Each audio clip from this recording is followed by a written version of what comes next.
ধরলি কেন? ম্যাডাম আপনি এটা কি ধরনের কথা কইতেছেন? আমি যদি ঠিক সময় মতো এসে আপনারা না ধরতাম আপনি এখানে পড়ে যেতেন। পড়ে যাওয়ার পরে কি হইতো বুঝতে পারতেছেন? একটা যদি অ্যাক্সিডেন্ট হয়ে যেত কি হইতো কোন তো? কিছুই হইতো না। শোন, আমি না র্যাম্পে হাঁটা মেয়ে, আমি কোনোদিনও পড়তাম না। আমার ব্যালেন্স করার অভিজ্ঞতা আছে। তুই আমাকে টাচ করলি কেন? মেয়ে মানুষ দেখলেই টাচ করতে ইচ্ছে করে, তাই না? ম্যাডাম তেমন কিছু না, বিশ্বাস করেন আমিও তো যাইতেছিলাম রাস্তা দিয়া, আপনিও যাইতেছিলেন। মানে আমার সামনে একটা মানুষ যদি এইভাবে পইরা যায় আমি কি তার না ধরে থাকতে পারি কোন? চাকরের বাচ্চা আর একটা কষাইয়া থাপ্পড় দিব। কথা ঘুরাই পেঁচাইয়া কথা বলিস, তাই না? আমি তো খুব ভালো করেই বুঝি। তুই তো আমাদের বাড়িতে অনেক দিন ধরে কাজ করিস, আমার প্রতি তোর একটা আকর্ষণ আছে। সেই আকর্ষণের জন্য লোকটা সামলাতে পারিসনি, সেই জন্যই ধরেছিস। ম্যাডাম এটা কোনো কথা কইলেন আপনি? আমি আপনার উপকার করলাম আর আপনি আমার এতগুলা কথা শুনাইতেছেন। এই চাকরের বাচ্চা, তোকে আমি চিনি না?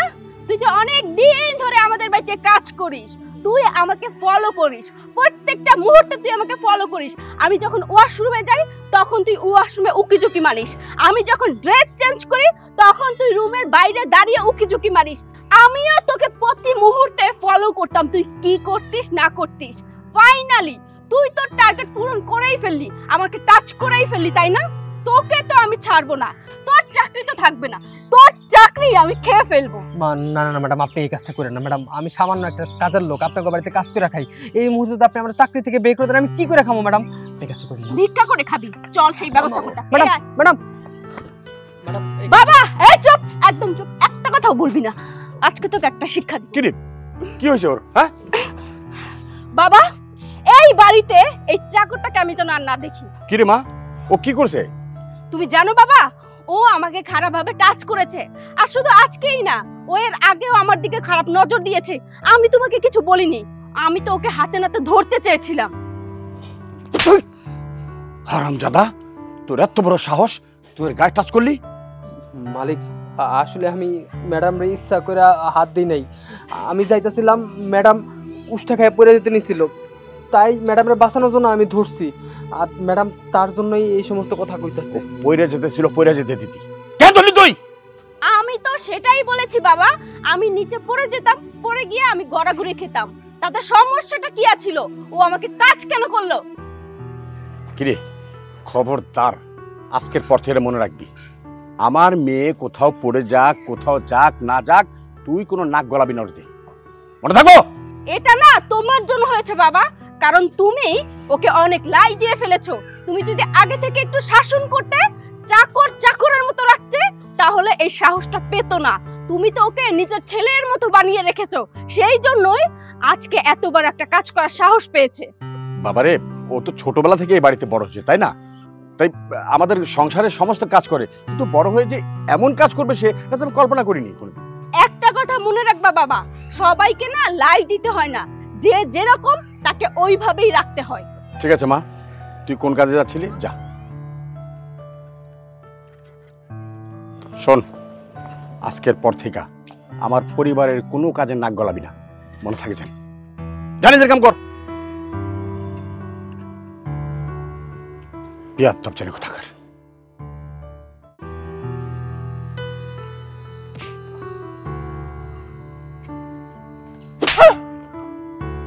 জানোয়ার, তোর কত বড় সাহস, তুই আমার পিঠে হাত দিছস?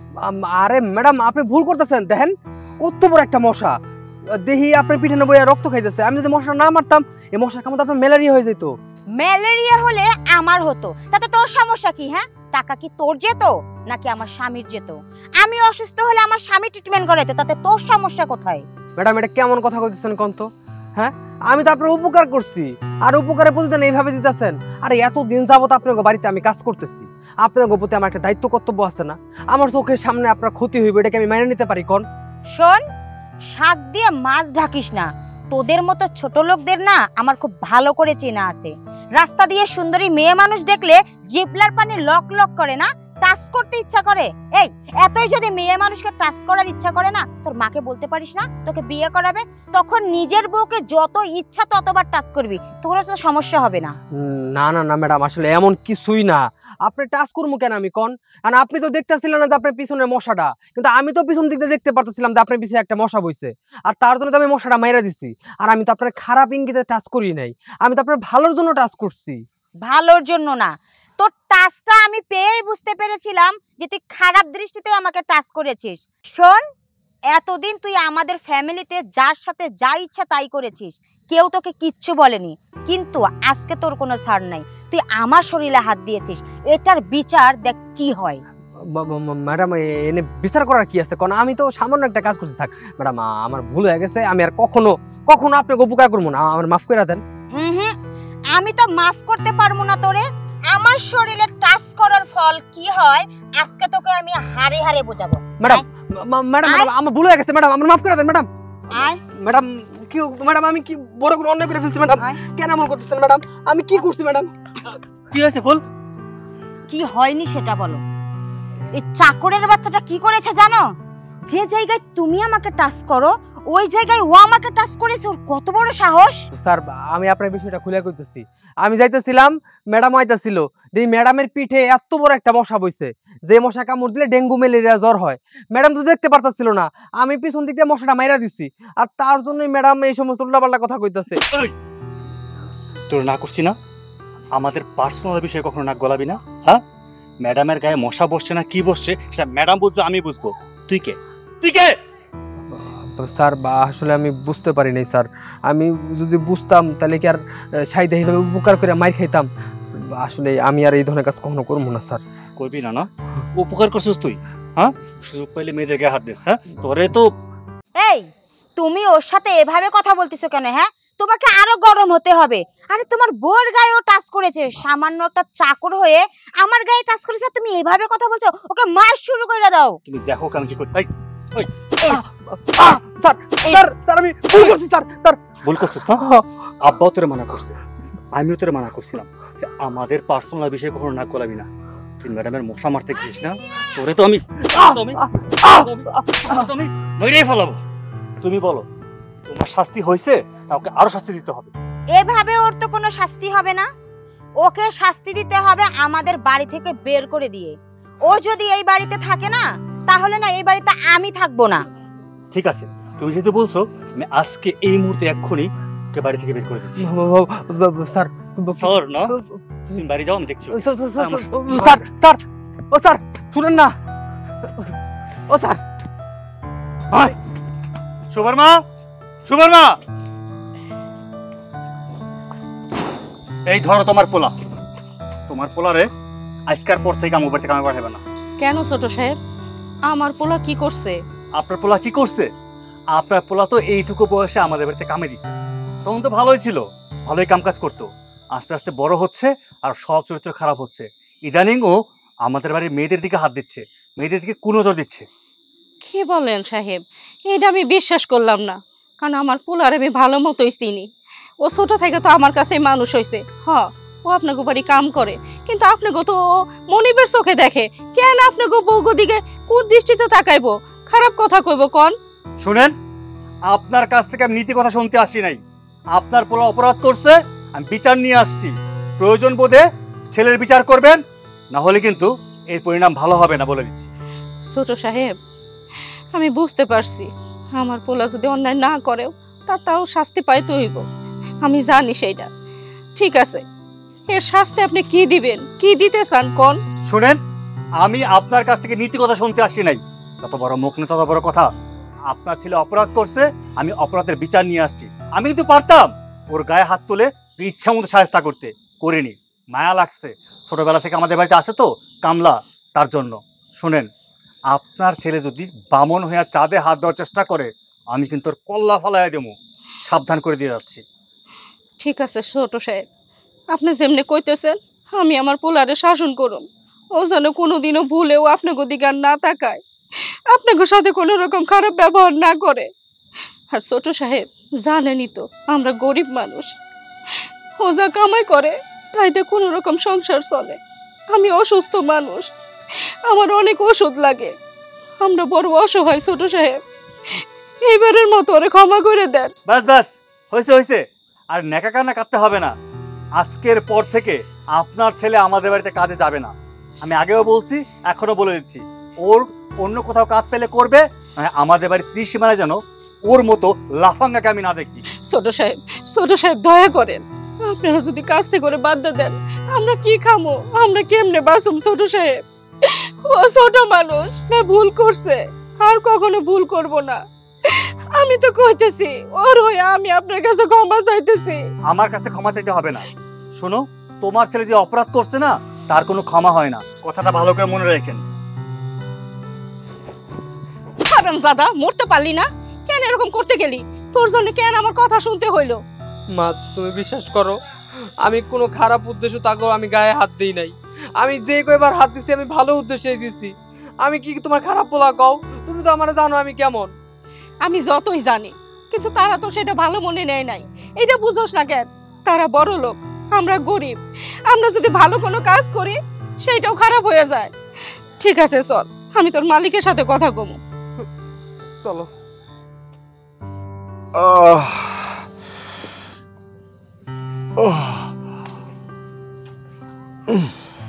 বাবা, কি হয়েছে? আপনি এখানে এভাবে বসে আছেন যে? ওই যে বুকের ব্যথাটা আবার উঠলো মা। বুকের ব্যথা উঠেছে? ওহো, তোমার না কাজে যাওয়ার কথা ছিল, কি হলো ওটা? গিয়েছিলাম তো বাবা, কিন্তু রাস্তার মাঝখানে আমার পুরো মিজাজটাই বিগড়াইয়া দিছে। কে? আবার কে? আপনার বাড়ির ওই ছোট লোকের বাচ্চাটা, কাজের ছেলেটা। ও ছাড়া এরকম সাহস আর কার আছে বলেন তো? জানেন কি করেছে? আমার শরীরে টাচ করেছে, পরে আপনার ছেলের হাতে ওকে তুলে দিয়েছি, জানি না কোথায় নিয়ে গেল। এই তো আমি বাড়িতে আসলাম। এত বড় কাজ করলো আবার? তাকে আমি শাস্তি দিয়েছিলাম। কি ব্যাপার, তোমরা সবাই বাইরে কেন? বাবা কি ও হয়েছে বলো তো? বুকে ব্যথা। ওই যে বৌমা বলতেছে আবার ও নাকি ওর গায়ে টাচ করেছে। কে? ওই যে কাজের ছেলেটা। দেখছ আপা, ওই ছোট লোকের বাচ্চার কত বড় সাহস! তখনই তোমাকে বলেছিলাম বাড়ি থেকে ঘরটা ধাক্কা দিয়ে বের করে দাও। না, তুমি বললে আরো একটা সুযোগ দেবা। আর একটা সুযোগ দেওয়ার ফলে কি হয়েছে দেখছো? হ্যাঁ, বাবা বের করে না দিলেও আমি ঠিকই ঘাড় ধাক্কা দিয়ে ওর বাড়িতে দিয়ে আসছি। খুব ভালো করেছিস, আমি তো এটাই চেয়েছিলাম। আচ্ছা উর্মি, তুমি না কোথায় গিয়েছিলে? হুজুর, আমি আপনার কাছে একটা আবদার নিয়ে আইছি। আবার তুমি ওকে নিয়ে আসলে এখানে? দিয়ে আসতে না আসতে আবার? হুজুর গো, আপনি তো জানেন আমার পোলাটা ছাড়া আমার এই দুনিয়াতে কেউ নাই। আর আমার পোলাটা আপনি দয়া করে ছোটবেলা থেকে আপনাকে বাড়ি কামে নিছেন। আমার পোলাটারে আপনি মানুষ করছেন। আমি তো অসুখ মানুষ, পোলা যা কামাই করে তাই দিয়ে কোনো রকম আমরা দুই মা পোলা সংসার চালাই, আমার চিকিৎসা করি। আমি জানি না আমার পোলা কি ভুল করছে, কি অন্যায় করছে। আমি কইতাছি, তোমার পোলায় এর আগে আমার মেয়ের গায়ে হাত দিছে। আমার মেয়ে আমাকে বলছিল বাড়ি থেকে বাইর করে দিতে, কিন্তু আমি বাইর করি নাই। চিন্তা করলাম ছোটবেলা থেকে আমার বাড়িতে কাজ করতেছে, এখন বাইর করে দেই, কেমন দেখা যায়। আজকে আবার সেই ভুলটাই করছে, আমার বৌমার গায়ে হাত দিছে। বাবা, এই সমস্ত ছোট লোকদের চোখে পানি দেখে আবার ভুলো না, বুঝতে পেরেছো? ওর ছেলেকে কিন্তু আর একদম এই বাড়িতে প্রশ্রয় দিবে না, এক্ষুনি বের করে দিবে। ভাইয়া কিন্তু ঠিক কাজ করেছে। মেম সাহেব, আমার পোলার আমি ছোটবেলা থেকে চিনি। আমার পোলা এরকম না, হয়তো আপনাকে কোনো জায়গায় ভুল হইতেছে। তাই নাকি? তার মানে কি আমরা সবাই এখানে মিথ্যা কথা বলতেছি? এই শোনেন, আপনার ছেলে না আমাকে ব্যাড টাচ করেছে, তাই ওকে বাড়ি থেকে ঘর ধাক্কা দিয়ে বের করে দিয়েছি। মিথ্যা কথা কইবেন কে? আপনার সত্যি কথাই কইতেছেন। কিন্তু আমার পোলা ছোট মানুষ, আমার পোলা হয়তো কোনো কাজ করতে যায় ভুল করে আরেকটা করে ফেলাইছে, যেটা আপনারা ভুল বুঝছেন। বিশ্বাস করেন, আমার পোলা কোনোদিন অন্যায় করব না। আমি আমার পোলার অন্যায় করে মানুষ করি নাই। হুজুর, হুজুর আপনি তো জানেন, আপনি তো ছোটবেলা থেকে ওরা দেখতেছেন, আপনি তো অন্তত বুঝতে পারেন আমার পোলাটা কেমন। আমি তো বুঝতে পারতেছি না, উনি কি ওনার ছেলের সাফাই গাইতে আসছে এখানে, নাকি ওনার ছেলেকে আমাদের হাতে পায়ে ধরে এই বাড়িতে কাজের জন্য দিতে আসছে? হগো হুজুর, আপনাকে কাছে হাতে পায়ে ধরে এই মিনতি করতে আইছি, আমার পোলারে চাকরি থেকে বিদায় করে দিয়েন না, তাহলে আমরা না খাইয়ে মরে যাবো। কিরে, তোর আমি না করেছিলাম এই কাজ আর দ্বিতীয়বার করবি না, আজকে কেন আবার এটা করতে গেলি তুই? মালিক, আসলে আমি বুঝতে পারি নাই আমার উপকারটা যে মানুষের ক্ষতি হয়ে দাঁড়াইবো, এটা যদি জানতাম তাহলে আমি কখনো কারো উপকার করতাম না। কিন্তু আমি কথা দিতেছি, আজকের পর থেকে আপনাকে কোনো পারিবারিক ব্যাপার হোক বা কোনো পার্সোনাল ব্যাপার হোক, আমি আর কখনো নাক গালামো না। আমার শেষবারের মতো একটা সুযোগ দেন। বাবা, গরিবের চোখের পানি যখন পড়ে না, খুব খারাপ লাগে। আমিও সহ্য করতে পারতেছি না চোখের পানি। মানে তোর সাথে কি হয়েছে, বৌমার সাথে কি হয়েছে, সবকিছু ভুলা যাবা। ওর আরেকটা সুযোগ দেই, যদি না হয় তোর সবার সামনে কথা দিলাম, আমি নিজের হাতে গাড় ধাক্কা দিয়ে বের করে দেব বাড়িতে। আবার তুমি সুযোগ দেওয়ার কথা বলতেছো বাবা?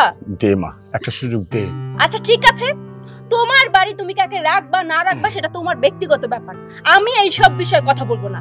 তবে এই ছোট লোকের বাচ্চা যদি নেক্সট টাইমে কোনো পার্সোনাল বিষয় নাক গলায়, তাহলে আমি তোমার কথা শুনবো না, আমি নিজে ঘাড় ধাক্কা দিয়ে এই বাড়ি থেকে বের করে দিব। বাই দ্য ওয়ে, আমার দেরি হয়ে যাচ্ছে, আমি একটা জিনিস ফেলে গিয়েছিলাম, সেটাই নিতে আসছি। উর্মি, তুমি এখন কোথায় যাবা? আমার বান্ধবীর আজকে বার্থডে, ওর জন্য একটা গিফট কিনছিলাম, সেটাই বাসায় ফেলে গেছি, সেটা এখন নিয়ে আমার আবার যেতে হবে। তাহলে চলো আমরাও আমাদের কাজে বের হয়ে যাই, আমাদের কাজটা তো সম্পূর্ণ করতে পারি নাই। হ্যাঁ চলো বাবা, তাহলে আমরা বেরোচ্ছি। আচ্ছা যাও, কান্নাকাটি করো না, বাড়িতে যাও। ওরে বইলা দাও ও এমন কাজ তো আর না করে। বাবা হ্যাঁ। আমি তাহলে বের হলাম। ঠিক আছে, সাবধানে যেও। আচ্ছা ঠিক আছে হুজুর। বাজান রে, ওনটা সেমনে কয় সেমনে চলিস। আচ্ছা মা, আমি যাই। সাবধানে যাও। শুভরে, আমি তো চাই না তোরে বাড়ি থেকে বাইর করতে। জানি না কোথায় কি ভুল হইতাছে নাকি সত্যি হইতাছে, এর একমাত্র আল্লাহ জানে। তুই কখনো পার্সোনাল কোনো কাজে হাত দিস না, আর কিছু বলিস না কোনোদিন, কারণ আমি তো তোর ছোটবেলা থেকে লালন পালন করছি, আমার মায়া হয়। চল ভেতরে চল।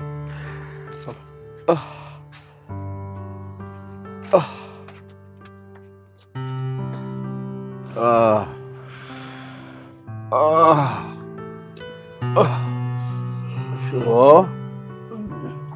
শুভ,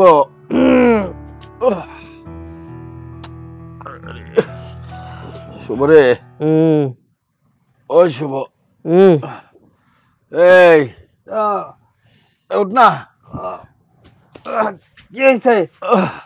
বাবা রে, আর বুকটা অনেক ব্যথা করতেছে বাবা, একটু দে না মালিশ কইরা। না, আপনি আমার যতই যা কর না কেন, আমি আপনার গায়ে হাত দিতে পারবো না। এই গায়ে হাত দেওয়ার লাইগা সারাটা দিন আমি থাপ্পড় খাইছি। একবার আপনার মাইয়া মারছে, একবার আপনার বউ মারছে, একবার আপনার পোলা মারছে। এত মায়ের খাওয়ার পরেও কি আমি আপনার গায়ে হাত দিব? কখনোই না। আরে বাবা, ওইটা তো মাইয়া গো গায়ে হাত দিছি দেখা খাইছ। আমি তো আর মাইয়া না, বাবার মতন না। এটা আপনার পার্সোনাল কাজ। তখন কি কইছেন আমার মার সামনে যে আপনাকে কোনো পার্সোনাল কাজে আমি যাতে হাত না দিই, তার জন্যই আমি আপনাকে কোনো পার্সোনাল কাজে হাত দিতে পারবো না। আর আপনি আমার যা খুশি তাই করুন। আচ্ছা ঠিক আছে বাবা, এক গ্লাস পানি এনে দে। মাথা খারাপ, এটা তো আপনার পার্সোনাল কাজ। আপনার পার্সোনাল কাজ আপনি নিজে করে নেন, আমার কেন কইতাছেন? মনটা এন চাইতাছে কি জানোস, তোর একটা লাথি মারি উড়া। আপনি আমার লাথি মারেন, আপনি আমার কাইটটা ফেলান আর ফাইরা ফেলান, আপনি আমার যতই যা কিছু করেন না কেন, আমি কোনো কাজ করতে পারবো না। আপনার পার্সোনাল কাজের ভিতরে তো নাই। আপনার যদি কোনো কিছু লাগে আপনি নিজে যা করে আনেন। আমি নিজে করে আনো? হ্যাঁ। তুই মাসে মাসে বয়ে বয়ে বেতন লবি? আরে আপনি তো কইলেন আপনার কোনো পার্সোনাল কাজ না করতে, আর তার জন্য আমি ভাবছি আপনার কথা আমি অক্ষরে অক্ষরে পালন করুম। সারা জীবন তো আমি দোষের ভাগী হয়ে এলাম, এখন ভালো কিছু করি। আপনার নিজেরটা আপনি নিজে করে আনেন, আমি আর ঘুমাইলাম। আমার কি জানি ইংরেজিটা ডিস্টার্ব করবেন না। কিরে তুই হাসাই ঘুমাই গেলি? এই শুভ, এই বুঝছি, ভালো এলোই, বুকের ব্যথাটা আছে অনেক, তারপর আবার তোরে বোঝা মনে মজাটা। আরে অনেক রাত হয়ে গেছে, বাবার জন্য কি অবস্থা আল্লাহই জানে। দেখি চলো গিয়ে।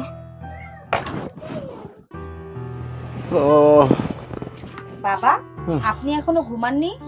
না। কি হয়েছে? কি হইব তোমরা জানো না, আমার বুকে ব্যথা, আর একটু হলে তো মরে যেতাম। কি বলছো বাবা, এত খারাপ অবস্থা? হ্যাঁ, তোমরা কেউ বাসায় নাই, ওরা আমি কি করব? কি অবস্থা তোমার শরীরের? ভালো না বাবা, আমি তো মনে করছিলাম যে আজকে মনে মরে যাবো, কিন্তু তোমরা তো বাসায় কেউ নাই। কি করব বাবা বলো, বেস্ট ফ্রেন্ডের জন্মদিন, সেই জন্যই তো গিয়েছি, তা না হলে তো যেতাম না। কিন্তু তোমার শরীর যে এত অসুস্থ, তুমি আমাকে কল দাও নাই কেন? আমি চলে আসতাম তোমার ওষুধ নিয়ে। কি ব্যাপার, আয়া পড়ছেন আপনারা? দেখ ভালো হয়েছে, আমি খাবার রেডি করতেছি। চাকরের বাচ্চা খাবার রেডি করবি তাই না? হ্যাঁ, এই আমার বাবা এত অসুস্থ, তার বুকে ব্যথা, তুই খাবার রেডি করার জন্য ব্যস্ত হয়ে পড়ছিস। হ্যাঁ, তাকে ডাক্তারের কাছে কেন নিয়ে যাস নাই? তার ওষুধ কেন দাস নাই? এই মা, ওরে মারতাছিস কেন? কেন বাবা, ওকে মারবে না তো কাকে মারবে? আপনি এতটা অসুস্থ, তারপরে ও বাড়িতে বসে আছে, হ্যাঁ, খাবার গিলার জন্য। আপনাকে হাসপাতালে কেউ নিতে পারতো না? বৌমা, মা, তোরা সব বাইরে চলে গেছে, ওই তো বাসায় একা ছিল। ওই ডাক্তারের কাছে গেল দৌড়াইয়া, আমার জন্য ওষুধ আনছে। ওই ওষুধ খায় আমি বাচ্চা রয়েছি। নাহলে তো আমি এতক্ষণে মারা যাইতাম, আয়সা আমার লাশ পাইতাম। ও আমাদের সাথে একটু অভিমান করছিল। ওই যে বলছিলাম ওরে যে আমাকে পার্সোনাল কোনো কাজে নাক গলাবি না, কিন্তু এমন সময় আমার ওষুধ এনে দিছে ডাক্তারের কাছে গিয়া। আল্লাহ, আমি ওরে কি দোয়া দিব, অনেক ভালো কাজ করছে। বাবা, তুমি সত্যি বলতেছো? হ্যাঁ। ও তোমাকে ওষুধ এনে খাইয়েছে? হ্যাঁ রে মা। আই এম সরি, আমাকে মাফ করে দে, বুঝতে পারি নাই। কি করব বল, বাবার এই অবস্থা দেখে মাথা কাজ করতেছিল না। কিন্তু ফার্স্টে তুই নাটক কেন করেছিস যে ওষুধ এনে দিবি না? ম্যাডাম, আপনারা তো কইছেন আপনার কোনো পার্সোনাল কাজে আমি তো নাক না গলাই, কোনো কাজে তো হাত না দিই। আমি যে কাজটা ভালো মনে করে করতে যাই সেই কাজটা তো খারাপ হয়ে যায়, আর সেই কাজটার জন্য আপনার হাতে মার খাইতে হয়, যার জন্য আমি মালিকের ওষুধ আনতে চাইনি, কারণ ওটা তো মালিকের পার্সোনাল কাজ, তাই না? সরি রে, আসলে ভুলটা আমাদেরই হয়েছে। ওই সময় ওইভাবে আমার বলা উচিত হয়নি। আমি পরে ভেবে দেখেছি আসলে দোষটা তো আমারই ছিল। অনেক উঁচু একটা হিল পরে রাস্তা দিয়ে হাঁটছিলাম, হঠাৎ করে হুচট খেয়ে পড়ে গিয়েছি। তুই এসে ধরেছিস, আমার তো উপকারই করেছিস, কিন্তু এটা আমি বুঝতে চাইনি। ওই যে আমার মনের মধ্যে একটা অহংকার কাজ করেছে যে বাড়ির চাকর এসে কেন আমাকে বাঁচাবে, সেই জন্য। মাফ করে দে রে। শোন, তুই পারলে আমাকেও মাফ করে দিস ভাই। আমিও তো তোর সাথে অনেক অন্যায় করেছি। তুই আমাকে বাঁচাতে গিয়েছিলিস, অথচ আমি ভুল বুঝে তোর গায়ে হাত দিয়েছি, এই বাড়ি থেকে বের করে দিয়েছি। মাফ করে দিস ভাই, আমার আর এরকম ভুল হবে না। ছোট ভাই, আসলে সেই ছোটবেলা থেকেই তো আমাদের বাড়িতে আছিস। আমি তোকে কখনোই নিজের ভাইয়ের মতো করে দেখিনি। আজকে বুঝতে পারলাম, আজকে তুই না থাকলে আমার বাবাকে আমি ফিরে পেতাম না। সত্যি আমার আপন ভাইয়ের মতো কাজ করেছিস। আমি তোর গায়ে হাত তুলেছি, তোর ভাবির কথা শুনে তোকে অনেক মেরেছি আমি। তবে আজকের পর থেকে তোর এই জিনিসটা পাস হলো যে এইবারের সমস্ত পার্সোনাল কাজে তুই নাকটা গলাবি।